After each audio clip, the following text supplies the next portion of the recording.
لك شيكابالا مش اسطوره عشان ما خدش بطولات. لما كنا بنقول طب يا جماعه ده الراجل بيعمل كل حاجه في الكوره بس اللي معاه مش مساعدينه. موسم 2010 2011 شيكابالا احسن لعيب في مصر، شيكابالا هداف الدوري. الناحيه الثانيه بينافس منتخب مصر، الاهلي ساعتها منتخب مصر بعمرو الصفتي واحمد غانم وفتح الله وعاشور الادهم وحسام عرفات وشويه عيال ناشئين، تمام، ومهاجم احمد جعفر والكلام ده. مش شيكابالا. لا بس هو ما خدش بطوله، مش اسطوره. رجع في 2019 شيكابالا، من 2019 ل 2025. طبعا رجع في النص فتره تانية، بس اخر مره لما مشي ورجع كان رجع تاني في 2019. شيكابالا في الفتره دي لم بطولات كتير جدا. فجاه شيكابالا اللي مش بيكسب بطولات ده بقى محقق 19 بطوله في مسيرته، منهم 18 مع الزمالك. لا اصله دلوقتي البطولات اللي كسبها هو مش مؤثر فيها. ده دوري 2020 2021 ده شيكابالا اساسي في معظم ماتشات الدوري مع كارتيرون. ده دوري 2021 2022 ده احنا كنا بنلعب الاهلي في استاد السلام ماتش 2-2، الاهلي متفوق علينا 5 نقط، الاهلي يكسب فرق 8 نقط، الدوري خلص. اول خسرانين 1-0.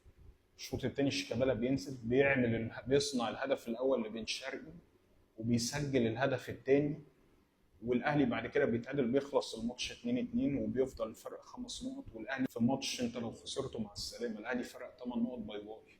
شيكابالا. طيب يا عم الكونفدراليه 2024 هو انت مش كنت هتخرج من ارتا سولار وخسران هناك 2-0 وخسران الشوط الاول هنا 1-0؟ الشوط الثاني مين اللي نزل؟ برضو اول ما نزل في شكل الفريق اتحول وجاب لك جون وعملت ريمونتادا انك كسبت 4-1. ماشي، الكاس ده الكاس الاخير ده وانا مش في دور ال 16 كنت بلاعب مودرن فيوتشر وبلعب معاهم اكسترا تايم ومتعادل 1-1، مين جاب لي جون كسبني 2-1؟ شيكابالا. ما ممكن اروح ضربات جزاء اطلع. لا اصل هو مش مؤثر في البطولات اللي هو اخدها. اصل هو السوبر الافريقي كسب 3 سوبر افريقي. على فكره شيكابالا هو اللعيب الوحيد اللي كسب ال3 سوبر افريقي، كسب السوبر افريقي بال3 ديزاينات بتوع الكاس بتوعه. يعني 2003 كسبه كان تصميم، 2020 تصميم، 2025 تصميم ثالث. آه لا اصل هو ال3 اللي كسبهم ده في 2003 نزل اخر 12 دقيقه، وفي 2020 و2025 ما لعبش. مقياس الاسطوره بس.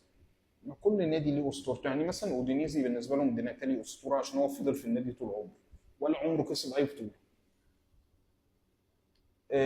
جيمي فاردي ده مش اسطوره في ليستر.